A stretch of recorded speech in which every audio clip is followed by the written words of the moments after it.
Un podcast désopilant présenté par Martin et Charles. C'est qui ça? C'est qui ça? Martin et Charles. Oh là là.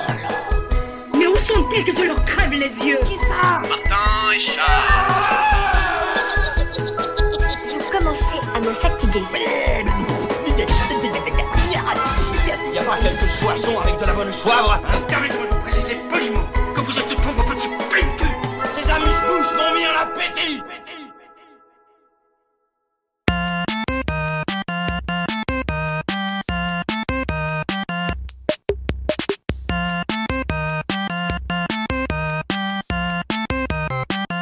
Salut. Salut les zigotos. Salut les zigotas. Vous êtes bien sûr entre potes. C'est un podcast qui aurait pu s'appeler Entre amis, entre frérots ou bien même entre frères. Oui, c'est vrai. Je suis Martin, je suis ton pote et toi. Je suis Charles et je suis ton pote. Charles, comment ça va? Ça va super et toi? Ça va, merci, ouais. Vous êtes bien sur Entre Potes. Bienvenue. Mais qu'est-ce que c'est que cette intro Incroyable. magnifique? En tout cas, elle est tombée pile poil puisque on était à la fin de la track, tout simplement. Ouais. Charles, comment ça va? Quel était ce son? Ça va Quel très était ce son? Tu as raison, il faut qu'on cite nos sources. toi Pati no Thème de Satoru Kozaki. Je ne sais pas du tout ce que c'est. Ah, d'accord, tu l'as trouvé au pif? Non, je l'ai vu dans une story Instagram, je l'ai enregistré pour une intro d'entre potes, tout simplement. Excellent, c'est bien, c'est vrai. Ce sont des conditions techniques un petit peu particulières puisque Charles, nous enregistrons cette fois-ci pour la première fois dans l'histoire du podcast. Excellent. Nous Genre enregistrons de tous les podcasts, hein, du monde. Tiens à le dire. Il y a le monde, monsieur. Nous enregistrons ni plus ni moins qu'à l'extérieur. Nous sommes dans un bar. Hélas, j'ai déjà oublié le nom du bar. Le Trappiste. Le Trappiste à Caen, sur le port. Un bar tout à fait sympathique. On est trop bien installé. On est un peu en retrait. On fait chier personne. On a une vue plongeante sur le reste du bar. Bah, il faut le dire, on est comme deux lutins, deux nains dans un univers heroic fantasy. Exactement, deux nains tout en haut sur leur tonneau. On boit vraiment de la bière sur des tonneaux. Nous avons on a 1m50 de hauteur sous plafond. Non, peut-être un peu plus, 1m60 plus, mais on est obligé de se tordre le cou pour rentrer. Oui, mais après nous sommes des nains, donc ça tombe bien. Aucun souci, ça tombe bien. Et nous sommes dans un univers comment dire, canadien, néo-canadien, je sais pas comment tu veux, mi-pub, Ouais, entre la taverne et le repère de bûcheron, ouais. Tout en bois, des gros tonneaux. Non, c'est quand même un pub. C'est quand même vraiment un esprit pub, mais tu vois, il y a des espèces de. C'est pas mal là-bas, j'aperçois des espèces de auvents en façon simili-cuivre steampunk. Ouais. C'est pas mal, ces espèces de petites décos là. Ouais. Et je sens, tu vas dire ce que tu en penses, qu'on est à une place qui n'est pas une place particulièrement trustée. Là, nous, on s'est blottis tel des cafards tout au fond du bar. Je pense que là, ici, c'est un petit peu la dernière roue du carrosse en termes de place. Mais c'est trop bien. Non, mais moi, je trouve ça très bien parce qu'en fait, on est dans un endroit un peu cosy. On a la prise dont on avait besoin pour enregistrer. Oui. Et on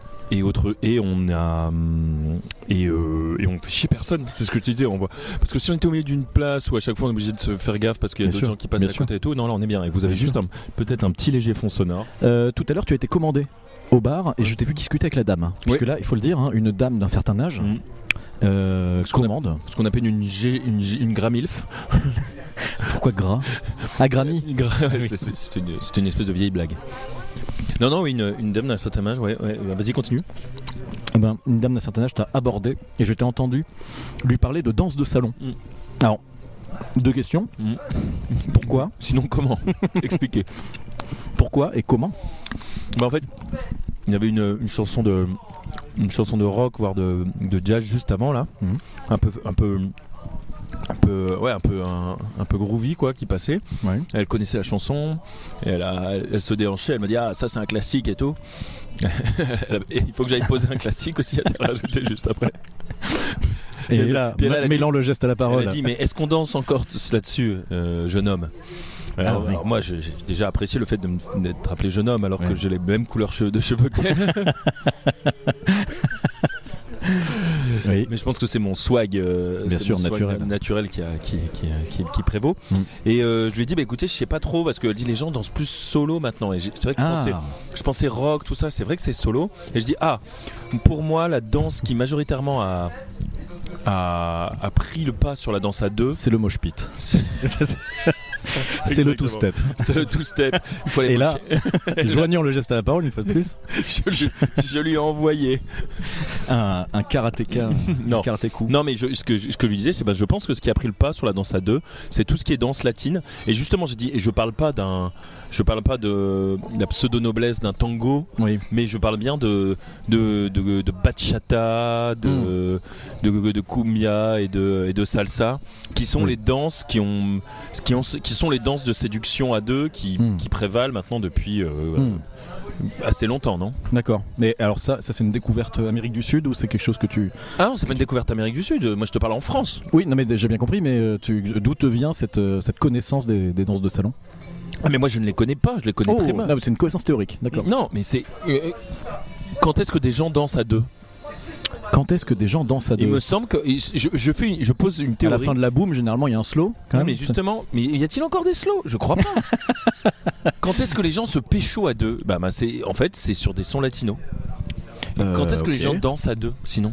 Ça me paraît très péremptoire, mais d'accord. Non, mais les slows, ça n'existe plus. Je sais pas. Je pose la question. Est-ce qu'on a le droit encore d'écouter un slow ? Je pose la question, monsieur.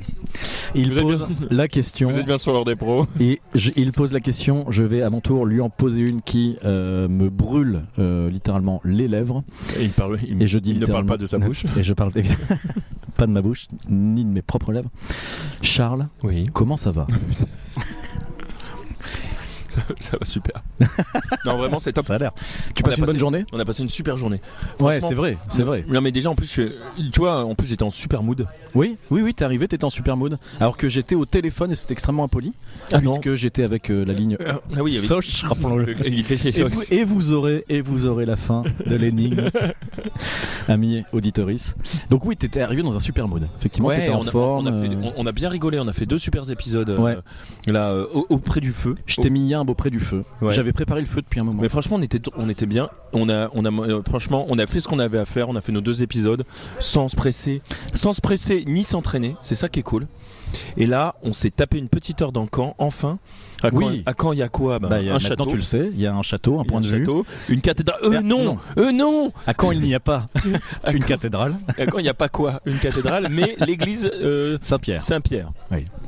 Petite visite de Caen et on enchaîne sur cette. Moi, j'avais envie à la fois d'enregistrer un 3e épisode au KLM et en même temps de boire une petite bière. Et bien c'est au KLM également. J'ai réuni. Tu connais Josiane Pichet. J'ai réuni mes 3 passions dans une seule chose. Ah, tu connais pas ? Je connais pas Josiane Pichet. Ah bah écoute, ce sera une petite découverte de tout à l'heure. Ce n'est pas la dame à qui tu parlais. Bah écoute, si. et en tout cas, j'ai réuni mes 3 passions dans une seule chose. Ouais. La bière. Caen. La bière. Caen et entre potes. Et la copinade. Je propose tout de suite un interview de Josiane Pichet pour... Si tu veux, tout de suite, Josiane Pichet. Je m'appelle Josiane Pichet, professeure de danse de forêt. J'ai mélangé mes 3 passions dans un seul art, la danse, la forêt et la solitude. La danse, la forêt et la solitude. Je vais beaucoup mieux. La danse, effectivement, la forêt, tu n'as pas menti. 3 passions mélangées. La danse, la forêt et la solitude. C'est récent comme même. Ouais. Sais-tu ce qu'est ce même ? Know your même. Alors, es-tu un maître mémier ? En qualité de maître mémier, déjà, ce que je peux te dire une chose, c'est que effectivement, je le connaissais. J'avais pas l'appellation Josiane Pichet, mais je connaissais la danse de forêt. Ok. Maintenant, je ne sais pas d'où ça vient. Tu ne sais pas d'où ça vient. Bon, ça a été une vidéo qui a été postée sur Insta il y a quelques temps, mais surtout, cette voix ne t'est-elle pas familière ? Ne t'est-elle pas familière ? Oui. Un solde. Alors, attention, est-ce que tu peux... Ça peut être une devinette ? Est-ce que tu peux m'aiguiller un petit peu ? Ouais, je peux t'aiguiller un petit peu. C'est un personnage de droite, féminin. Ça ne peut être que la ministre de la Culture. Enfin, l'ancienne ministre de la Culture, parce que maintenant c'est Rachida Dati. Avant, c'était Roselyne Bachelot. Eh ben non, ce n'est pas Roselyne Bachelot. Valérie Pécresse. Plus à droite que ça. Marine. Un peu moins. Et qui s'est illustré par un malaise. On joue à chaud ou froid là. Qui s'est illustré par un malaise qui a été beaucoup. Ah non, j'allais partir sur la ministre des Sports, mais non, c'est pas elle. Non. C'est un malaise, alors non. Alors attends, un malaise au sens faint. Elle est tombée dans les pommes. Ouais. En pleine manif. C'était une histoire de manif. Une manif pour tous peut-être. Peut-être que Est-ce que ça réclamait par exemple un papa et le pendant féminin qui serait une maman? Et si le papa est ton cousin, c'est encore mieux. Ouais, ok. oui, bah à ce moment-là, je vois effectivement Cato Ardos donc qui a daté son cousin d'ailleurs. Et c'est la voix de Christine Boutin. Christine Boutin. Tu la reconnais pas maintenant que je l'ai dit? Et bah maintenant non, mais et donc en fait je veux bien retenter ma chance. Et en fait, il faut savoir que dans la vidéo originale, on voit une meuf qui danse dans les arbres avec ce son-là. Ouais. Et en fait, ça n'a rien à voir. C'était une artiste polonaise qui a fait la vidéo. Ouais. Vas-y, on remet la voix à 2 secondes. De forêt. J'ai mélangé mes 3 passions dans un seul art. C'est censé être La Christine Boutin. danse, la D'accord. forêt et la solitude. J'ai pas assez la voix de Christine. C'est vrai, Boutin. mais c'est marrant. Tout le monde dit qu'il la reconnaît pas, alors que moi je la trouve vraiment super. Mais c'est parce que je connais pas la voix originale de Christine Boutin. C'est vrai que moi j'écoute les podcasts de Christine Boutin pour m'endormir. Je l'avoue. Car pour moi il doit y avoir un papa et une maman. Je précise que c'est une blague. Au cas où, si vous nous rejoignez sur cet épisode, ne changez pas. Ouais. Autant d'habitude on se permet quelques libertés, autant là, étant donné qu'il y a de l'alcool sur la table, effectivement on précisera à chaque fois les orientations politiques de chacun. Alors et donc c'est Christine Boutin, on peut sûrement faire une contrepétrie avec Christine Boutin. Avec on peut trouver du crottin, on peut trouver de la du bouquetin. Non mais juste avec mais on peut créer pas qu'avec Christine Boutin évidemment. Non mais on peut créer toute une contrepétrie avec Christine Boutin. Par contre pas juste sur Christine Boutin. J'ai un petit jeu. Ah yes. Petite surprise. Tu t'y attendais pas? Je m'y attendais pas du tout. J'ai un petit jeu, on lance un jingle, il y a de plus en plus de monde dans le bar. Et on est toujours à l'abri.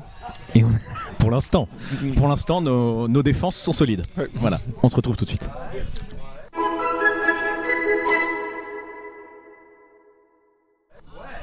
Ok Charles, petit jeu improvisé.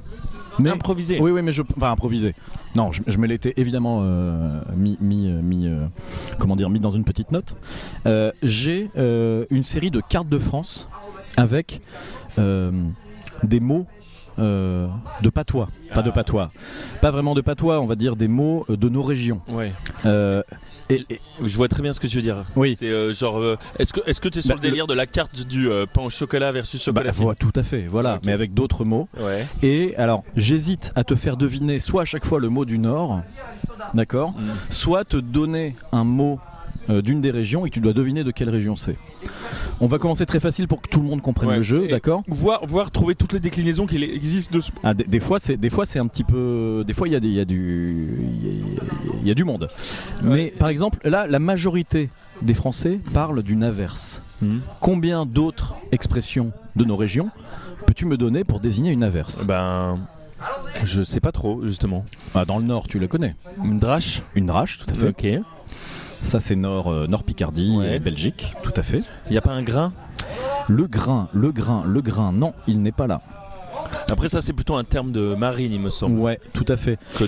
Qu'un vrai mot de patois. Je t'en donne quelques-uns parce que voilà, dans le sud-est on dit la chavanne. Ah, jamais entendu parler, ouais. Ok.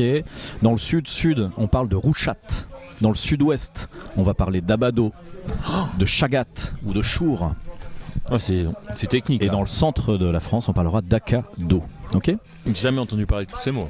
Alors, une brioche de Saint-Nicolas. Comment est-ce qu'on appelle ça dans le Nord ? Alors moi, ça, je le sais et j'en avais quand j'étais petit. Là, il n'y a que le Nord qui est... Ah non, il y a l'Est aussi de la France qui est... Une brioche de Saint-Nicolas ? Ouais. C'est pas un petit quelque chose ? Non. Dans le Nord, c'est une coquille. Ah, la coquille, mais oui. Eh ben, bien sûr. Putain. Bien sûr, la coquille. Désolé. Purin. Et dans l'Est de la France, c'est le petit Saint-Nicolas. Bon, ça, c'est bof. Okay. C'est pas top. Visiblement, le pain au raisin se dit dans toute la France, mais pas dans le Nord. Comment est-ce qu'on appelle ça dans le Nord ? Dans le Nord ou dans l'Est ? Parce que sinon, il y a deux choses. Il y a effectivement l'Est et le Nord. Je crois que j'ai l'Est. Vas-y. La schneck. Schneck, tout à fait. Ouais. Il y a la schneck pour vraiment l'Est frontalier. Un peu plus dans les terres. Tu veux dire escargot ? On va parler d'escargot. Bah écoute, incroyable. Voilà. Superbe. Et alors dans le Nord, on appellera soit ça une couque. J'ai entendu. Soit un Suisse. Un Suisse. Une brioche suisse, je peux avoir entendu ça. Mais non, parce qu'un personnel. Suisse c'est autre chose, c'est un truc de la crème. Oh. Ah, c'est ça, attention. Hmm. Allez, Un pichet, donc tu es à la cantine, ok. ouais. Quelqu'un ramène un pichet. Comment tu vas dire ça dans le nord? un bro. Un bro, c'est bien monsieur, un bro d'eau, tout à fait. Et dans l'est, on va appeler ça, La carafe. la carafe c'est dans le sud, dans l'est c'est une cruche. Ah, la monsieur. cruche. Ouais, bah oui. Ah, la cruche. Si je te parle... Pop, pop, pop. Alors, escargot, schneck, ça tu l'as dit, effectivement, ça marche également pour L'animal. L'animal, Ok. absolument. Les pâtisseries au carnaval. Les pâtisseries au carnaval. La France appelle ça des bugnes. Alors là, par contre, je suis perdu. Comment Je vois appelle-t-on même pas- ça? Je vois même pas de quoi on parle. Alors, dans le Nord, on appelle ça des croustillons. Avétus vocabulaire. Ah, les croustillons hollandais. Eh ben, oui, écoute, oui. Ah, d'accord. Au Les carnaval, tu m'as dit un truc de foire, Ah. de Pardon, marché. pardon, Non, mais- de Ducasse. De Ducasse. Ah, évidemment, la tu Ducasse. préchotes. T'aurais dit la d'autres questions. Ducasse, Bilou, j'aurais compris, hein. La France appelle ça les bugnes, le Nord appelle ça les croustillons, le Sud appelle ça des oreillettes, et le Sud-Ouest, ainsi qu'une partie de l'Ouest, appelle ça des merveilles. Est-ce que c'est pas beau? Ouais, tout ça. Est-ce que je peux t'en donner? Oui. Alors, la France appelle ça de la morve. Comment est-ce qu'on en parle dans le Nord? Bah. À part un moukil. Ce sont des nasses. Non, des nasses, mais Bah, bien évidemment, sûr. une nasse. Ce sont des nasses dans le Nord, des morvelles dans le Sud-Est. Dans le Sud-Ouest, ce sont des moukirs. Mais moi, Ah. j'avais moukil, tout à fait. Et des mecs dans le Sud-Sud. Voilà. Et des schnougels dans l'Est. Mais non. Petit coucou à nos, à nos amis de l'Est qui nous écoutent. Parmi les 70 abonnés Spotify, on remercie Spotify pour la diffusion de l'épisode. En France, on parle de sopalin. Qu'est-ce qu'on dit dans le Nord? De l'essuie-tout. De l'essuie-tout, absolument. En France, on parle de blanco. Et dans le Nord et dans l'Est, on dit autre chose. Du Tipex. Du Tipex, bien joué. Bien joué. On utilise la marque, hein, c'est juste. C'est juste un réfrigérateur frigidaire. Hein. Alors, dans toute la France, on parle de poignée pour définir une poignée de porte. Comment est-ce qu'en Normandie et dans l'Est de la France, on parle de ça? Moi, je le sais puisque nous enregistrons à Caen. En une poignée de porte. La chevillette. Non. La bobinette. Tire la chevillette et la bobinette serrera. Il s'agit de la clanche, monsieur. Clanche. Ouais. Ah oui. Et je peux apporter une précision technique. Le verbe existe. Clencher Clenche. une porte, c'est ouvrir une porte à Avec l'air de la clenche, poignée. ouais. Clenche donc. Clenche donc. Et ça veut dire aussi vas-y, non? Un petit peu, ça veut dire remue-toi un peu, non? Ah non, non. pas à ma connaissance. Ok. Une fête dans un village, donc tu l'as dit, dans le Nord. Ducasse. La Ducasse. En Belgique, comment on va appeler ça? Ah.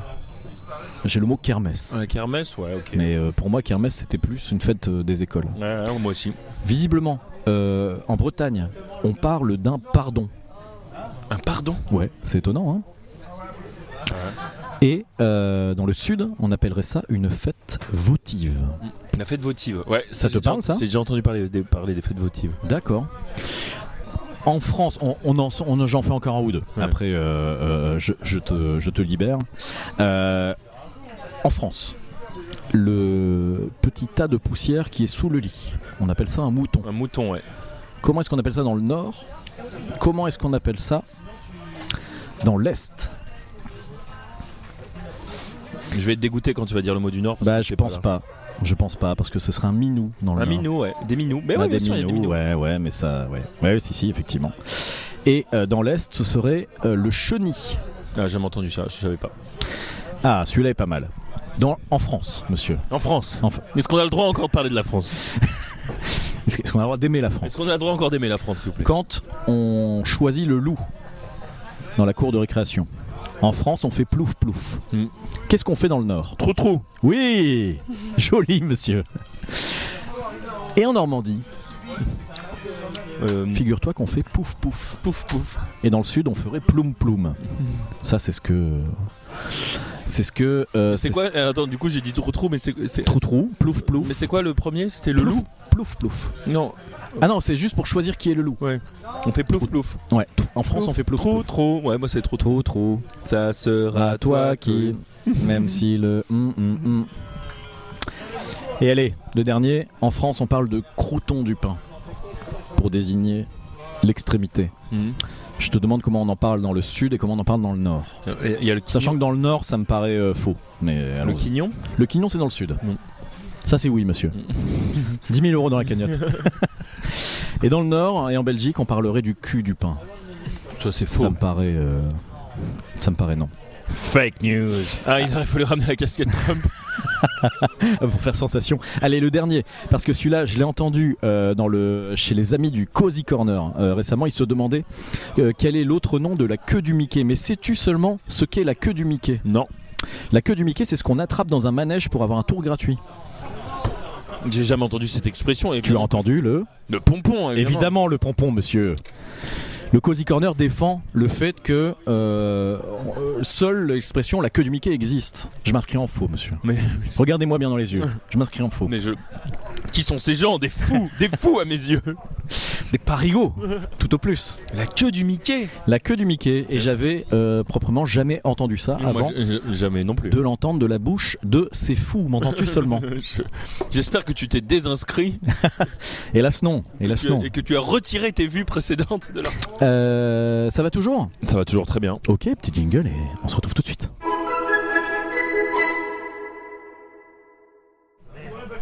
Et tu voulais...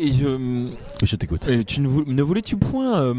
tu m'avais envoyé, on a oublié de rebondir là-dessus, j'ai trouvé ça très cool, les jeux que tu m'avais envoyés du style devine la règle, prends-toi pour quelqu'un, enfin tu vois, devine la règle du jeu. Ah c'était super ça, oui ouais. J'ai le lien. Ouais, mais on l'a pas préparé, on l'a pas préparé, mais ouais, par contre t'as raison, garde ça dans un coin de la tête et moi j'ai ça dans une note. Et ouais, ça c'est top. Je m'attendais à ça quand t'as commencé à un jeu, parce que ça m'avait bien... en fait ça c'est le genre de délire, j'aurais bien trippé quoi. Ouais. Plutôt que ton jeu de merde avec les... Mais ça, et tu sais quoi, et ça peut se faire dans des interpotes, le devine la règle. Parce que ça laisse le temps de réfléchir à côté. Ah ouais. Ouais, parce que ce qui est drôle là dans ce qu'on voit, c'est qu'il y a plein de... Faut de expliquer à l'ami de ce dont on parle. On parle en fait d'un mec qui grosso modo, c'est comme le jeu du ça touche pas. Ah ouais. Tu connais ce jeu-là? Évidemment. Bon, c'est à peu près le même principe. C'est une montre connectée que tu as? Je sais que je passe du coq à l'âne, mais j'ai l'impression que pas, non. Charles regardait un SMS alors qu'en fait il... Non, je regarde vraiment l'heure. Je pense qu'il pourrait y avoir le même avec les chiffres qui passent devant tes yeux pour calculer le temps qui te reste avant ton train, c'était à peu près ça. Ouais, c'est ça. Puisque, rappelons-le, nous avons eu quelques moments de solitude dans le calcul, le compte à rebours de l'heure qui nous séparait du train. C'est ça, j'ai cru qu'il ne nous restait plus qu'une heure alors qu'en fait il en avait deux, que c'était largement le temps d'enregistrer un épisode entre potes. Tu imitais un peu Galancy, je crois. Ah oui, de David Tapoche. Ouais, c'est ça. Télécharge mon e-book. Si toi aussi tu fais partie des 99% des Français qui prennent leur café après le repas. Quel génie, il s'arrête pas. Hein. Ouais. Qu'est-ce que tu voulais faire comme métier quand t'étais petit, toi?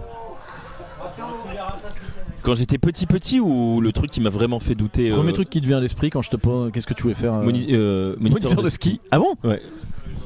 Pardon, je te parle pas de quand j'étais petit, je te parle de quand j'étais ado. Ah ouais? Ado.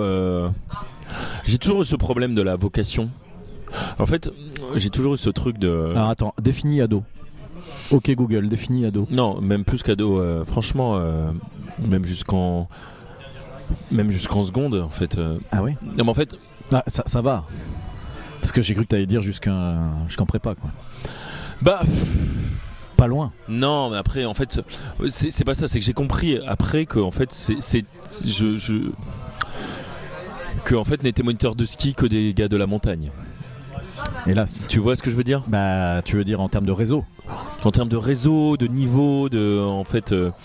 Puis bon, c'était peut-être pas un métier d'avenir. Hein, donc, quoique moi, j'aurais pu être moniteur de ski jusqu'à. Il y a encore des saisons de ski, hein, tu vois. C'est juste que. Alors, non, mais en fait, tu penses qu'ils travaillent que en saison? Ouais, ils travaillent en saison. Ils sont pas serveurs. Enfin, il y a peut-être hélas, un modèle économique un peu précaire, non? Ils font. Je pense que c'est des espèces d'intermittents, je sais pas, et avec avec aussi des trucs de Ils style. doivent être profs de sport. Peut-être ils font prof de deltaplane, de parapente.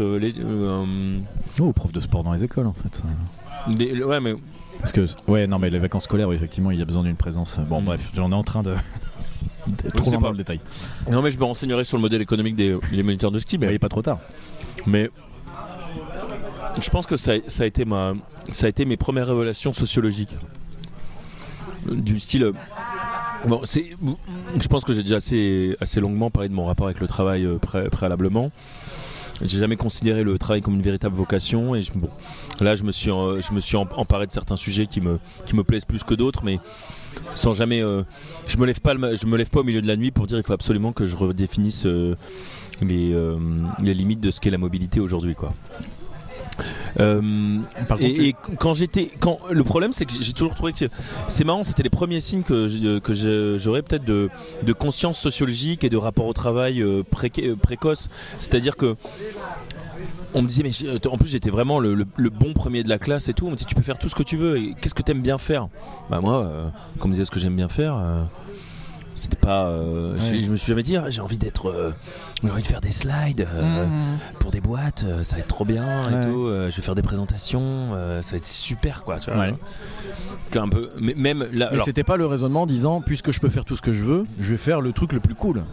Bah non, c'est qu'est-ce que t'aimes bien faire. Bah en vrai moi je me verrais bien. Parce qu'au final quand on dit vu ton niveau tu peux faire tout ce que tu veux, en fait on entend tu peux faire les trucs les plus compliqués possibles. C'est ça, ouais. Pour gagner plein de sous. Ouais, mais c'est pas ça que en fait. Mais le but de l'existence c'est pas nécessairement ça. Bah ouais.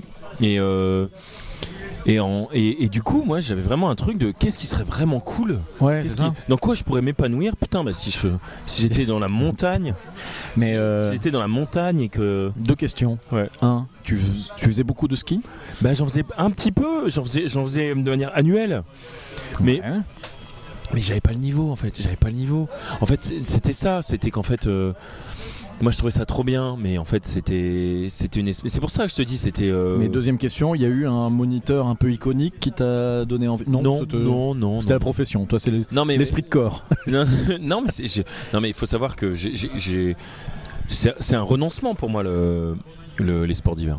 J'ai jamais. Là par contre c'est par conviction que tu retournes pas. Bah écoute, la dernière fois que j'y suis allé, c'est plutôt pour faire du ski de fond, pour pas faire du ski alpin, parce que le ski alpin a une. Et puis parce que c'est compliqué, puisque c'est très cher. Oui. Alors ça par contre, le prix des vacances de ski c'est tombé par terre. Bah après partir entre potes. Oui. En dehors des vacances scolaires, prendre une semaine et aller faire du truc, ça coûte pas si cher que ça. Hein. Anne-les-Mines Bah non, pas Anne-les-Mines justement. Mais non. Ah si, Anne-les-Mines, il y a une piste de ski. Non, pas Anne-les-Mines en tout cas. J'irai pas à Anne-les-Mines. Pour être moniteur de ski. Je veux pas être moniteur de ski à Anne-les-Mines non plus. Non mais je pensais que c'était ça le rêve. tu tiens le rêve du bout du doigt, Charles. Non mais c'est assez symptomatique du fait que tout de suite il y a eu un décalage entre ma perception de ce que c'était avoir une vie épanouissante et ce qu'on attendait de moi, quoi. Ouais. Non mais j'en reste sur vraiment le décalage entre la phrase disant tu peux faire tout ce que tu veux. Ah oui, je vais être moniteur de ski. Non, t'as pas bien compris. Tout ce que tu veux, mieux. Ouais, c'est ça, exactement. T'as tout. Mais qu'est-ce qu'il y a de mieux ? Ouais, c'est ça, exactement. C'est exactement ça. T'as tout compris. Moniteur de surf ? Non. C'est exactement ça. Non. Ah, structureur à la Sogé. Ah, voilà. Patron, responsable du canon à neige. Non, attendez quand même. Faut pas déconner. C'est trop beau. La vie est trop belle. Ouais. T'as tout compris. Moi, je voulais être dessinateur de BD, moi. Trop bien. Ouais. Bah ouais, mais en fait, et tu vois, en plus, il y a un truc, tu vois, sur tous ces métiers-là, dessinateur de BD, musicien. Ouais. C'est pas quand t'es petit que tu vas être pompier ou docteur, tu vois. Et à la limite. Ça peut, hein. Mais non, tu te rends compte du nombre de gamins qui est fasciné par les pompiers, les flics. Ouais, mais là on parle de trucs d'ado. Oui, d'accord. Oui, ok, oui. Ouais, non, mais je veux dire normalement vraie conscience. Quand tu commences, sauf que t'es avec une naïveté. Mais genre tous ces trucs-là, combien après on te rassure sur le fait que puisque t'as abandonné ce doux rêve, t'as bien fait. Ouais. Et que c'est normal que les musiciens, que les dessinateurs de BD, ils en chient leur race, parce que eux ils ont pas sacrifié. Ouais. Ils ont pas fait ce sacrifice qu'on a tous fait de tuer dans l'œuf le truc qu'on voulait faire qui nous paraissait vraiment cool et qu'on voulait faire. Donc eux ils ont pas fait cet effort de sacrifice. Donc ils doivent en chier. Les artistes doivent en chier avant de devenir. Il y en a un sur 1000 qui devient célèbre. Les musiciens doivent en chier. Les artistes dessinateurs doivent en chier. Tous ceux qui font des trucs cool, ils doivent en chier parce que sinon, s'il y en a que 1 sur 2 qui en chie, c'est pas jouable parce que toi, t'as tout arrêté pour faire de la compta dans une boîte de merde. Et alors que ton voisin, lui, il vit sa meilleure life et tout. Non, c'est pas possible. Moi, je me souviens très bien. Je dis pas que je défends ça. Attention. Non, mais je dis c'est quand même grave qu'on en vienne à être limite. Moi, je me souviens que plus jeune, j'étais content quand je voyais des mecs qui faisaient de la zik ou du dessin ou je sais pas quoi et qui en chiaient leur race quoi. Ouais. Parce que j'étais là genre parce que moi aussi je voulais faire un truc cool mais on m'a dit il fallait faire un truc chiant pour survivre donc toi t'as pas voulu donc tu dois en chier fils de pute. Tu vois, c'était vraiment très. Le système t'a amené à être un rageux. Alors qu'en fait tu leur voulais que du bien. Alors qu'en fait, au final, c'est con de ça. Et après, c'est juste que c'est clair que le système économique actuel, le système productif et économique actuel dans lequel on est embarqué, ne peut pas avoir un système avec 70% de musiciens, 20% de dessinateurs de BD et 10% de mecs qui se font chier, quoi. Surtout je vais pas faire mon couple habituel, mais surtout vu l'économie de la musique et du dessin aujourd'hui. Quoique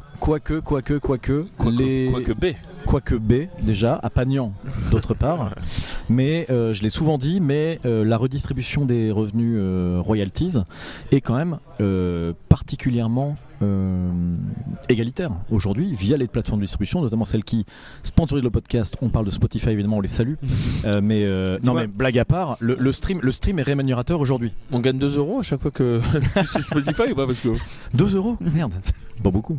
Spotify. J'ai un souvenir très précis de moi interpellant ma maîtresse de CM2, de CM1. Okay. Madame Van Hulbuch. Oui, désolé. Le nom est lâché.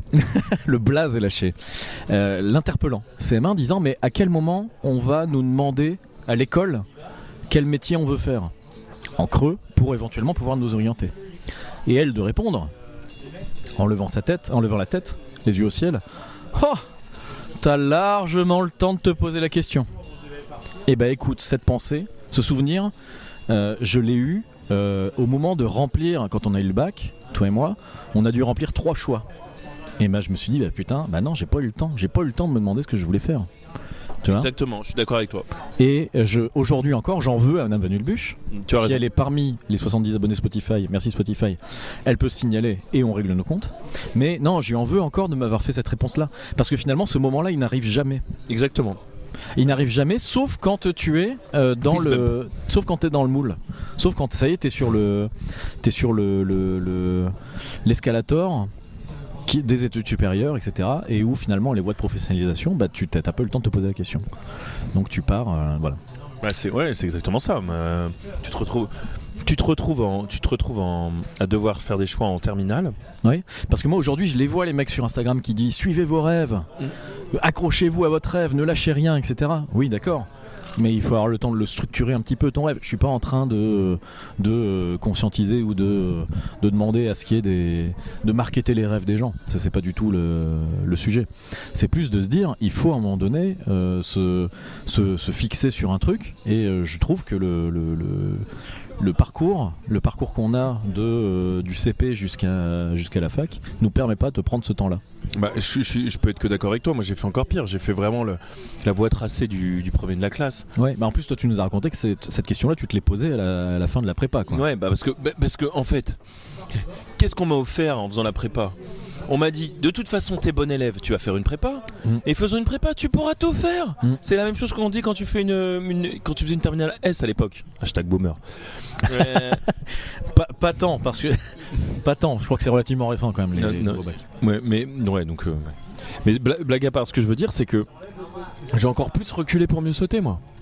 Et le choix que j'ai pas osé faire, si, parce que j'avais passé cette fameuse école d'architecture où potentiellement on aurait été Bubble City. On aurait été bro. Rappelons-le. Putain, j'ai oublié, j'avais oublié encore une fois. Putain, mais t'es un malade, ce mec est un malade. Charles a designé Bubble City pour. Je sais pas si on l'avait déjà raconté, mais. Mais je me souviens même plus comment tu te souviens de ça. Moi non plus. Je te l'avais raconté. Oui. Tu me l'avais montré avant de rendre ta copie. Ah ouais, non, j'avais pas pu faire ça, non, je pense pas. Ah si. On pouvait se montrer les trucs. Oh bah bien sûr, c'était. C'était la liberté, monsieur. La fête du slip. C'était avant les woke. On pouvait se montrer nos copies. Est-ce qu'on peut encore se montrer nos copies en France en 2024, s'il vous plaît? Oui, je consens à voir ta copie. Oh, putain, quelle horreur. On dit ça pour plaisanter, évidemment. Bon, ok, donc c'était ma question. Qu'est-ce que tu voulais faire plus tard? Bah écoute, j'ai ma réponse. Et toi? J'étais pas. Bah moi, je t'ai dit auteur de BD. Alors, j'ai eu une période sombre où je voulais être joueur de foot professionnel, évidemment. Celle-là, je la passe. Parce que j'imagine que t'as voulu travailler dans le jeu vidéo aussi. Je vais pas te juger. Oui, non, pas tant. Pas tant parce que je pense que j'avais déjà intégré ça. En fait, tu sais quoi? Si je suis vraiment honnête, je pense que le truc du jeu vidéo, c'était tellement... Il faut savoir aussi que dans les années 90 et 2000, le jeu vidéo était un peu bresson. Ah oui. C'était un truc un peu de loser. Ouais. Et donc, même si je trouvais ça cool... Pourquoi tu parles à l'imparfait? Pourquoi je parle à l'imparfait? Parce que je t'ai déjà expliqué ce que je pense de l'évolution du jeu vidéo. Je sais, j'essaie de troller. Du fait qu'on l'a vendu à tout le monde et que maintenant c'est un produit financier qui dégage des marges énormes.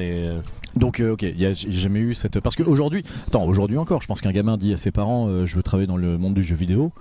Aujourd'hui encore, ça dit rêve pas trop quoi. Maintenant c'est plus que c'est un... Je dirais que c'est comme quelqu'un qui veut travailler. Il y a des gros studios français ou pas? Ouais, t'as encore un peu d'Ubisoft. T'as Arcane. Mais c'est quoi? C'est des centaines d'emplois Je sais pas trop en vérité. Ouais. Tu sais que je connais pas trop bien les chiffres derrière quoi. Aussi, je pense que honnêtement, je me les dissimule. Ouais. Je pense que j'ai jamais fait l'analyse ultra critique de cet univers-là pour pas être trop dégoûté. Ouais. De mon ta non-participation. Ouais, exactement. Non, pas de ma non-participation, de ma non-contribution en tant que consommateur. Parce que si j'analyse tout et bref, ça me plaira pas forcément. Ah d'accord, ok. Ah oui, tu veux dire en termes de consommateur. Ouais, voilà, exactement. D'accord. Mais il y a des bons studios français. Oui. Et puis le fait qu'aujourd'hui il y ait des jeux indés, il y a une ouverture aux petits jeux indés. Ouais, il y a des trucs cool. Ça a un peu explosé le modèle. Ouais, après il commence à y avoir une normalisation des jeux indés. Non pas des jeux indés en tant que tel encore, ça va, mais du modèle de financement des jeux indés qui fait que petit à petit on va vers une obligation, un formalisme de la manière de présenter et de vendre un concept de jeu indé pour qu'il soit vivable. D'accord, ok. Donc ça va, il n'empêche qu'on va vers petit à petit vers une forme d'harmonisation, d'uniformisation malheureuse. Bref, refermons la parenthèse. Et donc non, et je sais pas pourquoi je me suis jamais dit que j'allais travailler dans le milieu du jeu vidéo. En fait, quand je me dis putain ça aurait été cool d'être professeur de ski, il y avait encore un truc vieux possible. Mais dans le jeu vidéo c'était tellement genre pas péché mais genre... Et pourtant je suis con, j'aurais dû parier là-dessus parce que peut-être que si j'avais parié par exemple sur l'e-sport, mais cela dit c'est pas un truc pour lequel moi j'ai adoré. Moi je suis mauvais en e-sport. Je suis pas bon, je suis pas un compétiteur du jeu vidéo. Mais tu joues des licences qui existent en e-sport ou même pas? J'ai toujours fait de manière épisodique. Ouais. Oui, j'ai le sentiment que t'as pas trop le profil pour ça. Mais c'est pas ça, parce qu'en fait il faut une rigueur. Ouais. Il faut de l'investissement. Quand on parle de sport, c'est. Bah ouais, en fait, si tu es bon sur StarCraft, c'est pas complètement usurpé. C'est quoi ta position sur la notion de sport pour le e-sport? L'inscription aux Jeux Olympiques, le fait qu'il y ait des équipes, des écuries, de l'antidopage. Alors, équipe écurie complètement alignée, antidopage complètement aligné, parce qu'en fait t'as besoin de juger quand tu fais du player versus player, t'as besoin que les joueurs soient des conditions à peu près égales. Même si tu peux pas veiller à l'égalité de l'entraînement des gens, au moins que au moment de la compétition, il n'y en ait pas qui soit sous c'est quoi, Adderall. Ouais, c'est ça, ils prennent les trucs pour l'attention. Mais alors le débat, est-ce que c'est un sport ou pas? Ce qui est sûr, c'est que c'est une discipline compliquée qui nécessite énormément de travail et d'entraînement, du réel entraînement. Donc un sport, plus que la boccia. Ok. De retour sur Entre Valides. Le podcast des gens qui savent descendre des escaliers. Elle était bien ou pas, quand même? Dans l'e-sport, ils savent pas tous descendre des escaliers, excuse-moi. Si, parce qu'il y a quand même... rapidement. Pas rapidement, peut-être. Mais ils sont... Non, je suis pas d'accord, ils sont assez affûtés, les mecs qui font du sport. Hein. C'est vrai, ouais. Tous, C'est vrai. C'est tous des jeunes, maigres... Il n'y a pas d'obèse morbide en train de mourir sans canapé, parce que je te jure qu'il veut... Est-ce que c'est des équipes mixtes? Voilà un vrai sujet. Ah, bonne question. Non. Alors... Ouais, en tout cas... Toutes les tentatives d'équipe avec soit des nanas, soit des équipes, ça a été des carnages. Mais... À quel niveau? Dis-nous tout. Commentaires en ligne? Quoi? Commentaires en ligne? Ah non, juste là on parle de gens qui se sont fait rouler dessus. Ah bon? Allez, mais genre il y a eu des équipes, tentatives d'équipes pro féminines. Ouais. Elles se sont fait défoncer. Je parle même pas. Non. Au-delà de tout, il y a certainement eu des vagues. Oui, sans oubli. Non, on les a fait jouer contre des équipes de second rang. Oui. Elles se sont fait rouler dessus. Et alors moi je te parlais de la mixité, pas tant des équipes féminines. On sait pas trop, ça peut-être que c'est. Ouais, ça a pas trop été testé. Ouais. Mais il y a quand même une vraie question là que tu soulèves, c'est pourquoi est-ce que les meufs se sont fait rouler dessus? Quand je te parle rouler dessus, c'est rouler dessus. C'est-à-dire qu'en gros... littéralement, le problème, c'est qu'ils ont pris les 4x4. Elles étaient censées être au top de... Voilà, elles se sont vraiment beaucoup entraînées et tout. Elles ont joué contre des équipes masculines, elles se sont fait rouler dessus. Et d'aucuns hurleront à la différence naturelle, ce que moi je ne crois pas. Ouais. Mais alors, d'où vient cet écart de niveau? C'est vraiment à creuser, parce que là, on n'est pas dans... On peut même plus parler de la performance physique et de la puissance physique, tu vois. Alors... J'ai un sujet qui est connexe, qui va nous éloigner de l'e-sport. Est-ce que je peux me permettre de le poser sur la table? Est-ce que tu vas me parler des équipes de foot mixte? Oui, j'ai déjà fait. Tu m'en as déjà parlé. Ouais. Hors micro peut-être. Ouais, hors micro, ouais. Bon, ok, donc je ne le refais pas. Non, après tu peux en parler, mais dans les termes que tu veux. Mais mais justement, ça vient fider un peu en plus ce que je te disais. C'est qu'à l'époque, en plus, on avait eu le débat sur le foot où il y avait... le sujet que... Moi, le sujet que j'ai sur le foot, c'est que les meilleurs attaquants sont les petits légers, les meilleurs défenseurs sont les grands lourds. Je caricature complètement. Et que du coup, il n'y a pas c'est pas comme en athlétisme où sur le 100 mètres, il faut absolument que tu fasses 1m75. Si tu fais 1 cm de plus, tu as une prise au vent qui est supérieure, donc tu pourras jamais battre le 100 mètres, etc. Donc tu as une caractéristique physique qui est figée. Dans les sports collectifs, il y a une diversité des profils qui fait qu'on pourrait avoir des équipes mixtes qui seraient sûrement méga intéressantes. Et en plus de ça, avec un message super sympa, et ça ne se fait pas, et je comprends pas pourquoi ça se fait pas. Voilà. Est-ce que c'est parce que... Petite proposition, est-ce que c'est parce qu'il n'y a pas une différence physique, une différence d'entraînement dès la naissance? C'est-à-dire que les nanas qu'on a à l'heure actuelle, elles n'ont pas été assez... Est-ce que cet argument vaut encore en 2024? Je pense, parce qu'en 2024... Parce que moi déjà quand je faisais du foot dans les années 2000, il y avait déjà pas mal de filles, on était quasiment mixtes dans le club de foot. Ah ouais? Et t'es avec quel âge? J'avais 10 ans, 12 ans. Bah peut-être, j'en sais rien. Bon, on n'aura pas la réponse ce soir, mais vraiment, je comprends ton truc, mais s'il s'agit pas parce que quand c'est des compétitions d'athlétisme individuelles, où là, t'as le gabarit scientifique qui est fait pour gagner, etc.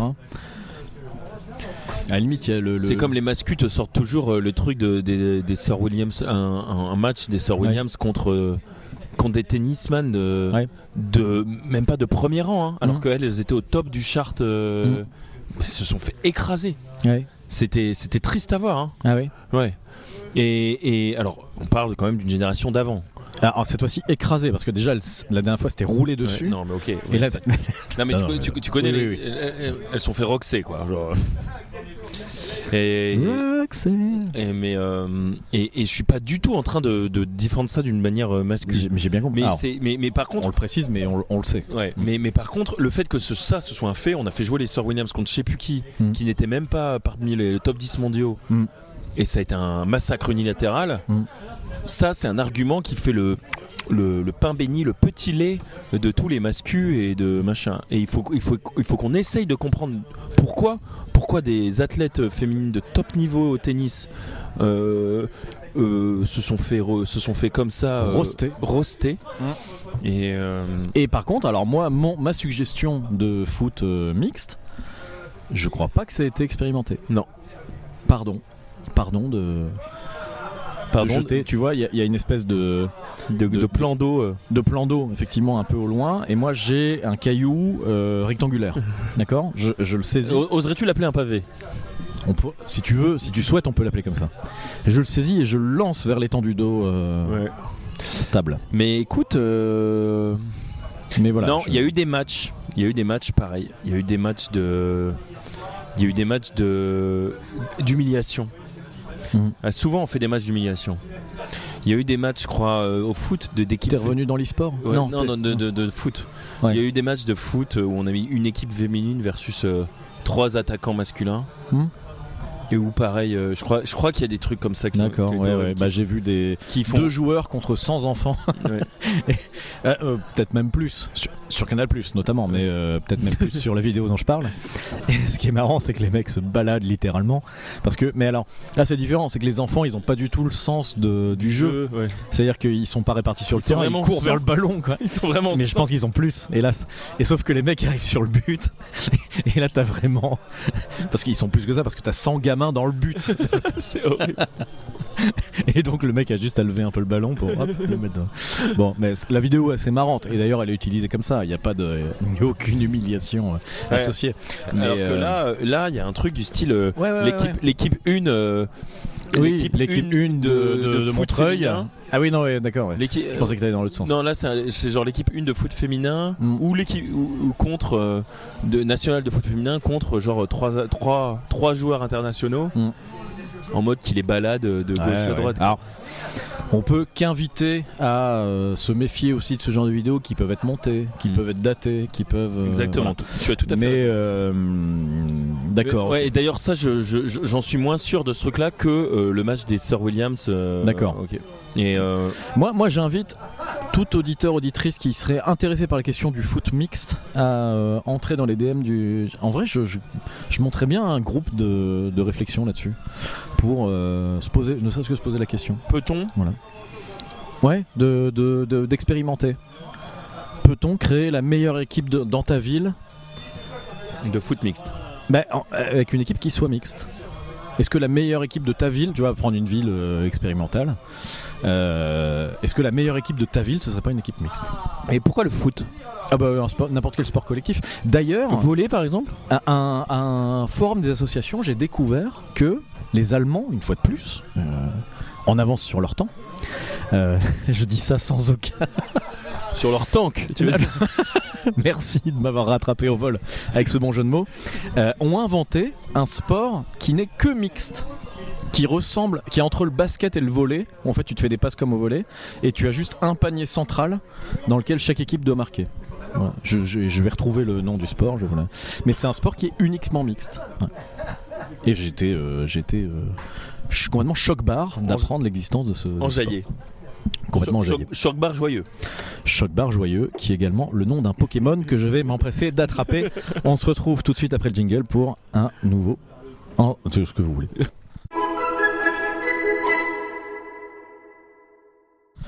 De retour sur Entre Potes. Interpotes. Il est là, il chill tranquille, avec sa bagarre. La bagarre. Johnny Cadillac. Et il a confondu, l'espace d'un instant, son micro avec sa bière.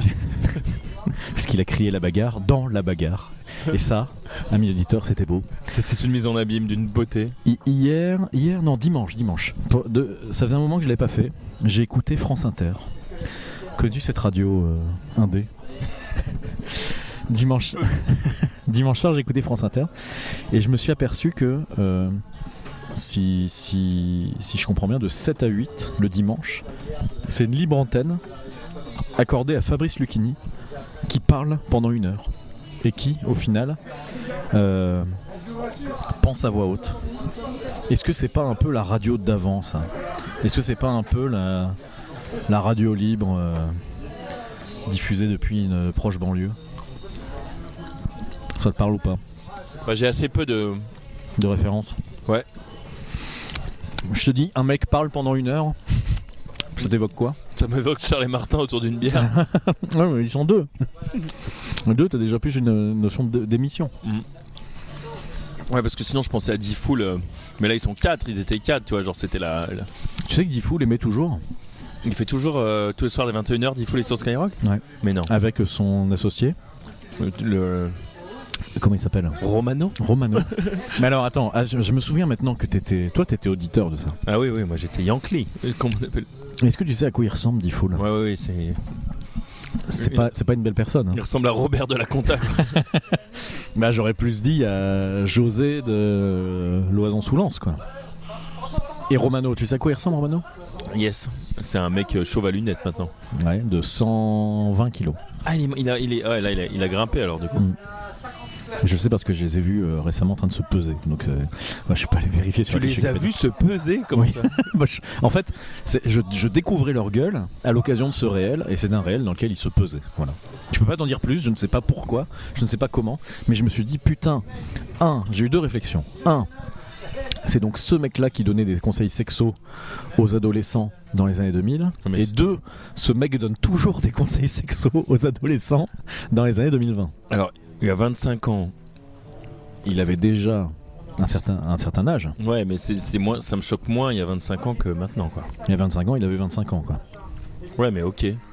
Maintenant bah, tu sais compter, quoi. Non, ouais. Hashtag tu sais compter. Hashtag tu sais compter. Sur les réseaux, sur vos réseaux. On le veut entêter sur Twitter ce soir, c'est parti. Mais ouais, mais toi tu t'écoutais alors ça c'est comment, en cachette le soir ? Qu'est-ce que c'était un peu une radio interdite, D-Fool, Skyrock, non ? Toi, il n'y avait aucun souci, c'était dans la cuisine à l'heure du repas ? Non, c'était en... Bah moi j'allais me coucher tôt, hein. Tel le commandant. Tel Jacques-Yves. Le commandant Cousteau. C'est lui-même, Jacques-Yves. Jacques-Yves Cousteau, exactement. Et j'allais me coucher tôt, et ben après j'avais 1001 appareils pour écouter la radio, et j'écoutais la radio, et je mettais des écouteurs, et c'était parti, quoi. Ah, écouteurs, d'accord, ok. Dans le noir, je m'écoutais... Ok. Et, mais ok, d'accord, ok. Et t'en regardes quel souvenir, ça ? Eh ben, écoute, malgré tout... Moi j'écoutais Laurent Baffy, mais c'était déjà peut-être un tout petit peu plus tard que ce que toi tu dis. Malgré tout, j'en tire à la fois effectivement des sujets j'en tire quelques... J'avais des fous rires. Ouais, c'était très branché cul, là on est... Il y avait du cul, mais pas que. Il y avait des trucs, des poèmes, machin...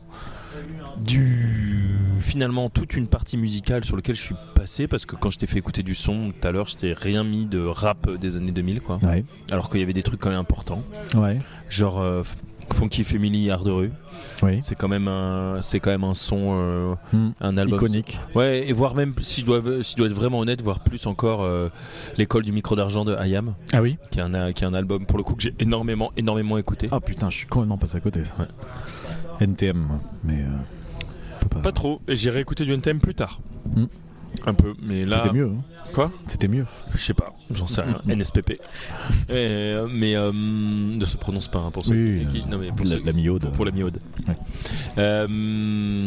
Qu'est-ce que je voulais dire ? Je voulais dire que... Oui, donc pas de découverte musique. Bah, Eminem passait énormément quand même sur... Ouais, bah ça, moi Eminem, je l'ai découvert. Putain, c'est vrai qu'Eminem, c'était stylé quand même. Bah ouais. Eminem, c'est un artiste que j'ai quand même écouté longtemps aussi. Ah bah mec, l'album d'Eminem qui sort... Marshall Mathers dans les années 2000, là... lui c'est pareil, putain je l'ai saigné celui-là. Putain ouais, il aurait mérité, c'est juste que ça fait trop longtemps et qu'il alors qu'il mérite. En fait, il y en a plus. Forcément, il faut dire aux amis à la mi-aude que l'épisode précédent n'était pas la liste exhaustive des albums qui t'ont marqué. Ouais. Mais c'est juste un petit Marshall Mathers, ça t'aurait pas écorché la gueule, je pense. Ouais. Non, c'est clair. Eminem, c'est facile. Puis ça a duré longtemps, quoi. Ouais. parce que je réécoutais après et puis franchement c'est que très récemment que j'ai découvert, très récemment dans mon histoire d'écoute de la musique qui a commencé quand j'avais 10 ans. Ouais.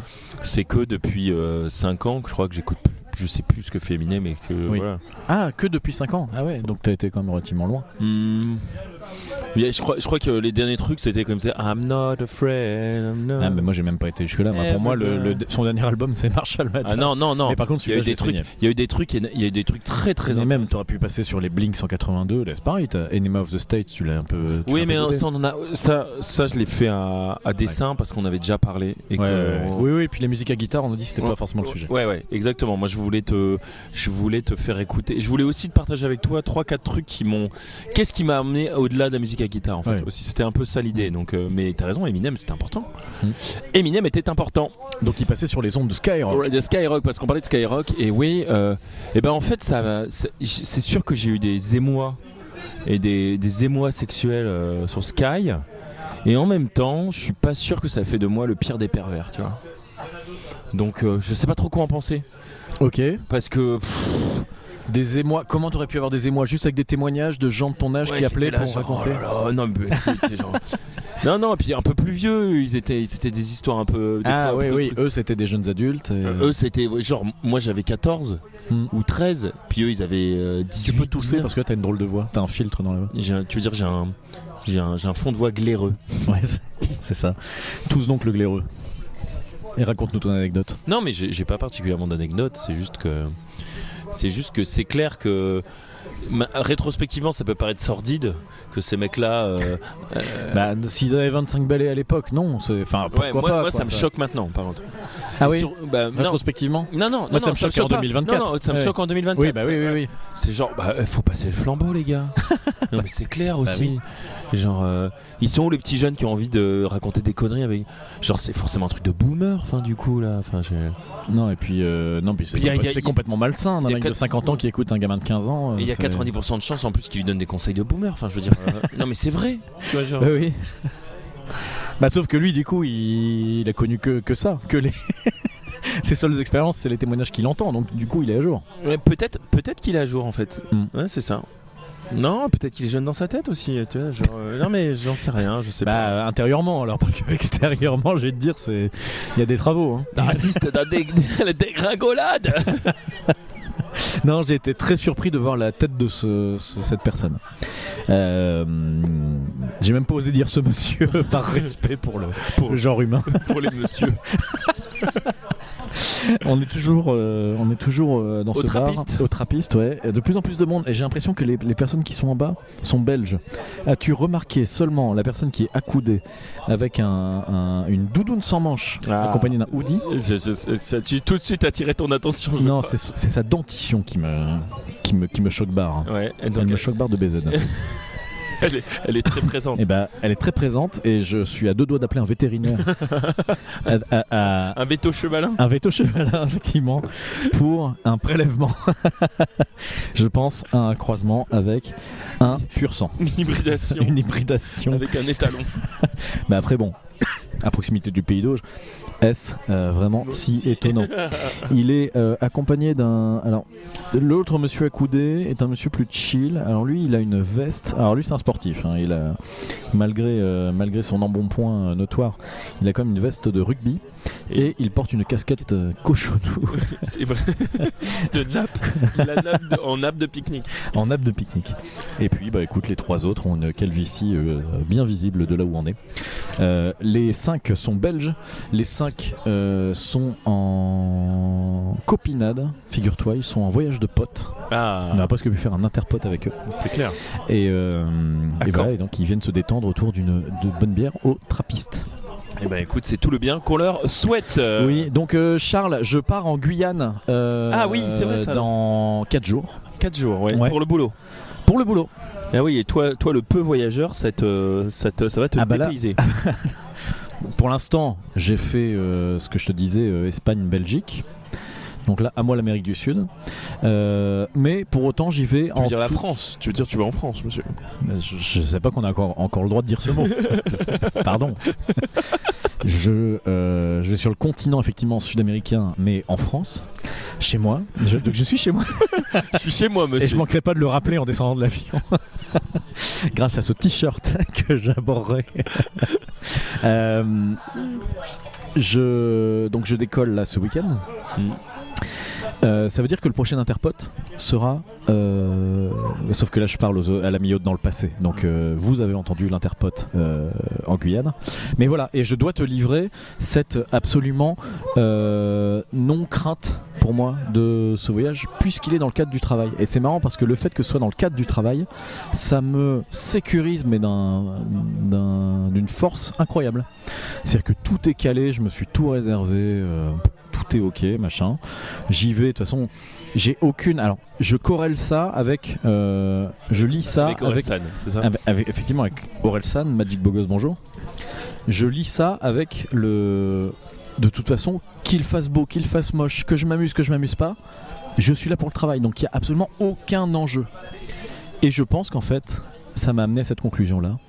Les voyages pour lesquels on peut observer un certain stress. Alors c'est soit qu'on a une phobie liée à l'avion, au Miguel, au Caïman qu'on peut rencontrer en Guyane, soit qu'on se met une pression, à mes yeux inutile, mais après je veux pas, voilà, il n'y a aucun jugement là-dessus, sur la qualité du voyage qu'on va faire. Et de la météo, et des activités, etc. Moi je ne l'ai pas, cette pression-là. Et donc j'y vais en toute détente, comme si j'allais au Mans au final.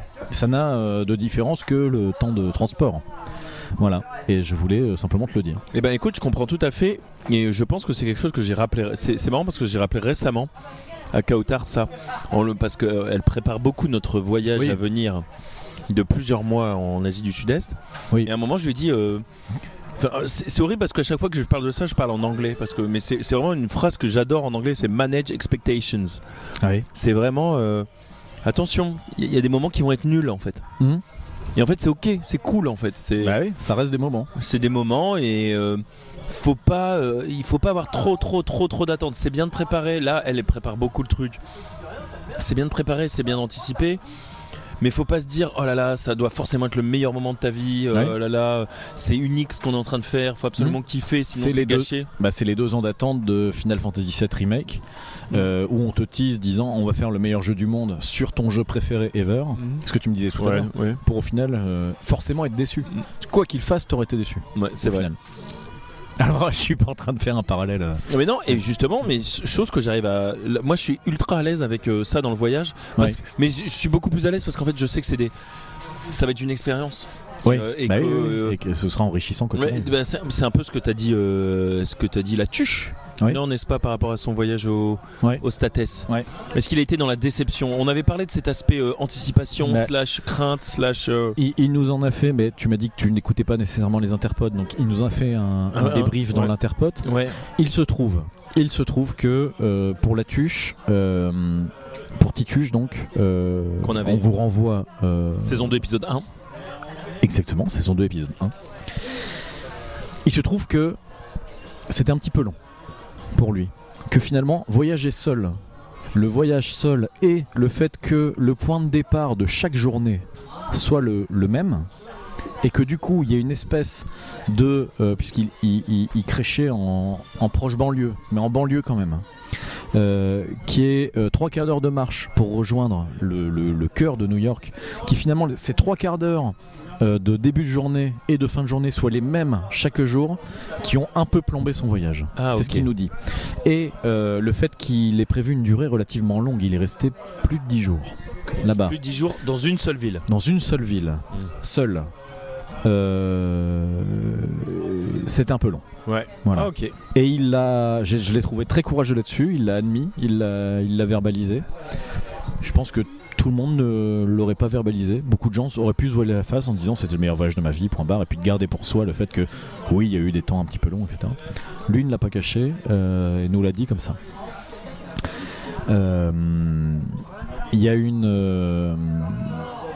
il a croisé à Central Park une personne qui a un compte Instagram dédié à la solitude. Là, ça, c'est le coup, le fait du hasard. Et donc, il l'a filmé. C'est une personne dont le compte Instagram est dédié à des vidéos où elle pose à la question Are you lonely ? Et après, elle laisse la personne parler. Et grosso modo, il y a 1 à 2 minutes de discussion. Enfin, pas de discussion, justement, d'explication. Donc, j'invite tout le monde à aller voir ce conte-là. Et où il explique tout en anglais. Il y a Titus qui est sur ce. Ouais, tout à fait, ouais. Et c'est le fait du hasard, hein, que ce soit un sujet important et qu'en plus on ait une prise live de ce qu'il pense à ce moment-là. Et il explique bien. Voilà. Mais donc il a je veux dire, cette honnêteté et ce courage de le dire. C'était un peu long, tout seul. C'est quand même moins marrant. Voilà. Ouais. Happiness is true only when it's shared. Excusez-moi pour cet anglais écorché par la bière et l'accent français. Surtout qu'il va falloir qu'une traduction parce que soit je ne suis pas assez fluent, soit je n'ai vraiment pas. Happiness is true. Ok, ça je l'ai. Only when it's shared. Ah, shared. Et tu sais ce que c'est ? Shared. Tu sais ce que c'est cette phrase ? Happiness is true only. C'est le slogan d'une marque de bière. Non, c'est ce qu'écrit le mec à la fin de. Putain, comment il s'appelle ? Putain, j'ai oublié ce film. C'est un film où un mec doit faire des études de médecine aux États-Unis et il se barre et il fait que kiffer sa life à visiter des. Comment il s'appelle ce film ? Merde, acteur, tu peux nous donner un acteur ? Même pas. Okay. C'est un film où. Film indé un truc Into the Wild où. Ok. C'est ça, Into the Wild. Into the Wild, c'est un film, ça. Ouais, tout à fait. Mais il part en van. Il manque de mourir dans les montagnes. Non, il manque pas de mourir, il meurt. Ah, il meurt à la fin. Ouais. Ah putain, encore un spoiler. Décidément, entre potes. Désolé, c'est le podcast du spoiler. Il n'y avait pas de spoiler alert sur celui-là. C'est l'histoire d'un mec qui décide de. Sais-tu que ce film, ils l'ont tourné à l'envers ? C'est-à-dire que c'était plus facile de faire grossir un mec que de le faire maigrir. Du coup, ils l'ont rendu maigre et ils ont tourné le film à l'envers. D'accord, ok. Tu n'es pas impressionné par cette anecdote ? Pas du tout, je m'en passe. Ça m'en chatouille une couille sans faire bouger l'autre, quoi. Hélas. Désolé. Non, mais par contre. Non, mais ça m'avait assez marqué. Donc en gros, c'est l'histoire d'un mec qui devait faire des études de... Ah, je me souviens plus du tout de la raison pour laquelle il part, effectivement. C'est juste un mec qui décide de partir. C'est un jouabourg, c'est un gros jouabourg américain. Oui. Et juste avant de commencer ses études, il dit en fait fuck, moi j'ai envie de kiffer ma life. Oui. Et il prend la route et il va d'état en état, il fait que des trucs trop beaux dans des parcs, dans des machins, et puis il va de plus en plus loin. Ce qui le mène. À un moment, il croise quasiment il croise l'amour. Ah mais ça devrait le plus ou moins sédentariser, alors il dit fuck. Putain, je me souviens que d'un film de survie, moi. Pas du tout. Pas du tout. Ah, ok. On parle vraiment c'est vraiment et du coup, ce qui est marrant, c'est que tu vois, je trouvais que ça portait un peu le message un peu simpliste jusque là en fait, la vraie vie, c'est pas ce monde consumériste dans lequel tu te tombes. La vraie vie, c'est prends la route et va voir le monde extérieur, il est beau. Toi, j'étais là genre, mais nique ta mère avec ton message un peu culpabilisant là. Et vraiment, j'étais dans cet état d'esprit pendant les 3/4 du film. Et puis à la fin, il va en Alaska. Il va se mettre dans la neige et puis il va passer l'hiver. Et en plus, il est dans une espèce de bus. Enfin, il trouve une espèce d'abri. Tout à fait, ouais. Il vit dans un van. Puis même, il y a les mecs du local qui disent t'es sûr Mais il voyage comment à part ça ? Je pensais qu'il voyageait en van. Il y a un moment, il a un van, mais à un autre moment, il survit, quoi. C'est un backpacker, c'est un citoyen du monde, tu vois. Je vois très bien. Et en fait. Je me souviens très bien qu'à l'époque, moi j'étais étudiant en école d'ingé et je savais très bien que tout le mal de ce que je pensais du système, et tout le mal que j'étais déjà en train de penser du système dans lequel j'étais, j'étais là un peu sans grande conviction, tout ça. Donc c'est assez dur quand on t'envoie un film. Quand on t'envoie un film où en mode genre si tu crois en toi et si tu te laisses pas avoir par le système, tu verras que le monde est beau et tout. J'étais là, on dit ouais putain ok merci de me faire la morale et tout. Et en fait pas du tout. C'est là où j'ai été surpris à la fin parce qu'en fait à la fin, le mec se retrouve tout seul dans l'Alaska. Le mec galère, il en chie, il s'empoisonne comme un con et il meurt dans ses excréments parce qu'il est empoisonné machin. Et une des dernières choses qu'il écrit. Une des premières, parce que c'est tourné à l'envers. Ouais, je t'invite à. C'est très bien, avec une histoire avec ta génitrice, tout ça. Il écrit quoi ? Il écrit cette phrase, le bonheur n'est réel que partagé. Oh. Parce que justement, en plus, il a cette vie parfaite que parce qu'il prend aucun engagement. Parce que dès qu'il y a quelqu'un qui lui plaît ou que dès que quelqu'un veut soit l'emmener dans un groupe, tout ça, il dit non, moi je suis un ronin, moi j'ai vu ma meilleure life, c'est pas bon, c'est pas pour me retrouver enchaîné à je sais pas quoi. Et à la fin, il meurt de manière un peu conne, misérable, parce qu'il a bouffé les mauvais tubercules. Et il n'y a personne pour l'emmener. Ouais, alors ça, par contre, je me souviens très bien de cette scène de fin. Ouais. Et ça m'a marqué. Et ça m'a limite réconcilié avec le film. C'est-à-dire, ok, il peut y avoir une certaine beauté. Bah, on était un peu sur. On boucle un peu avec le début de l'épisode. Tu sais, quand j'ai dit putain, si t'es artiste ou musicien, t'as intérêt à en chier parce que t'as pas le droit de kiffer la life à 100%, alors que nous on a renoncé à ça. Bah, il y avait un peu de ça aussi. Il y a un peu de faut savoir à quoi tu renonces, qu'est-ce que t'embrasses et à quoi tu renonces. Et là le mec te dit la vie de backpacker merveilleux tout seul, ça a ses limites. Et j'avais trouvé ça réconciliant. Et maintenant, je dis pas ça c'est mieux ou ça c'est pire. Genre mieux. Je dis pas mieux vaut être expert comptable et avoir les 3 enfants, le scénic et un labrador. Mais je trouvais ça intéressant de se dire que il y a des balances entre tout, entre découverte, beauté du monde. Avoir des amis, avoir une vie sociale, avoir une vie sentimentale, tout est. Quand tu investis dans l'un, tu désinvestis dans l'autre. Du coup, c'est un film que tu as vu en école d'ingé, c'est ça ? Ouais. Est-ce que c'est un film qui a pu éveiller des choses aux questions que tu te posais à ce moment-là ? Non, mais ce que j'ai trouvé, on écoute en même temps un petit peu de la BO, l'ouverture du film. Ce que je trouve cool, pour encore le dire autrement, c'est que c'était ni une exhortation simple à dire fuck le système, fuck Babylone, tu vois, genre si vous suivez le système, vous n'êtes que des moutons. Et en même temps, c'était genre tu peux vivre des choses magnifiques et en même temps il y a des sacrifices à faire sur n'importe quel domaine pour être accompagné. Voilà, c'est une histoire d'équilibre, tu vois. Ok. Et écoute, on s'écoute encore un petit peu de la BO et puis on va conclure.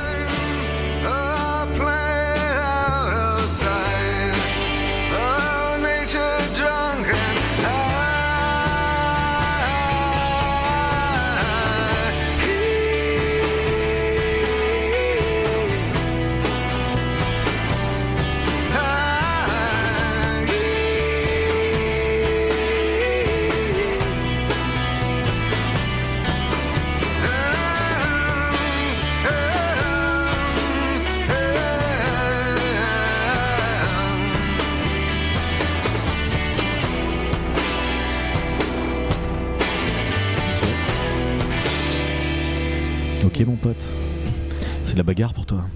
C'est clair, c'est la bagarre. On parle de cette délicieuse bière. On parle évidemment de cette délicieuse bière que tu dégustes. On a fait un épisode dans un bar et c'était une première pour Entre Potes. Très cool, je trouve, d'enregistrer en lieu habité. Ouais. Moi j'aime bien, on va voir le son que ça donne au final. Je suis très confiant, je te le dis, j'ai déjà fait. Mais moi vraiment le spot où on est légèrement surélevé, où on peut se permettre de faire notre petit épisode, on fait chier personne. C'est clair. Ça, je trouve ça trop cool. Vraiment, j'imaginais pas meilleur setup. On a un vrai bar qui vit, on a vraiment des gens qui s'enjaillent en bas. On a notre moment où on peut parler, limite raconter nos conneries, sans avoir l'impression que tout le monde autour a une oreille attentive à ce qu'on raconte. C'est top. Franchement, si on en refait, moi je suis chaud de refaire ici au même endroit, quoi. Ça devient un rendez-vous de l'entrepote. Comment il s'appelle déjà ce bar ? Trappiste. L'entretrappiste. Et moi j'ai un vœu pieux pour la nouvelle année, car normalement nous sommes à la nouvelle année. C'est vrai. Happy New Year et très bonne année 2025 à Spotify. Le sponsor du podcast, la subvention. Tu sais qu'il y a une collabo entre Philippe Kemel et Spotify. Une collab, pas une collabo. Parce que ça me ferait peur. Non, oui, t'as raison, très bonne année. Et d'ailleurs, tout en disant ça, les lumières se baissent comme si il allait y avoir un feu d'artifice. C'est le moment pour nous, justement, de dire au revoir à tout le monde. J'ai un vœu pieux quand même, c'est qu'un jour, on ait une personne qui gravite autour du lieu d'enregistrement, qui vienne dire quelques mots. De manière régulière ? Non, pas de manière régulière, justement, quelqu'un qui, la dame que t'as vue, que t'as croisée tout à l'heure, vienne faire un quart d'heure d'entre potes, voilà, pour avoir un kidam autour du micro. Écoute, ça se tente, hein. Ça se tentera lors du prochain enregistrement Trappiste. Je suis complètement chaud. Ah, vas-y, on fait du à la volée. On fait du à la volée, à la volette. En attendant, c'était un honneur d'être dans vos oreilles ce soir. On vous souhaite une très bonne année 2025. Très bonne année 2025. Et surtout, à très vite pour un nouvel épisode d'Interpote la semaine prochaine et Entre Potes la semaine suivante. Allez, on vous fait des gros bisous et surtout, au revoir. Au revoir.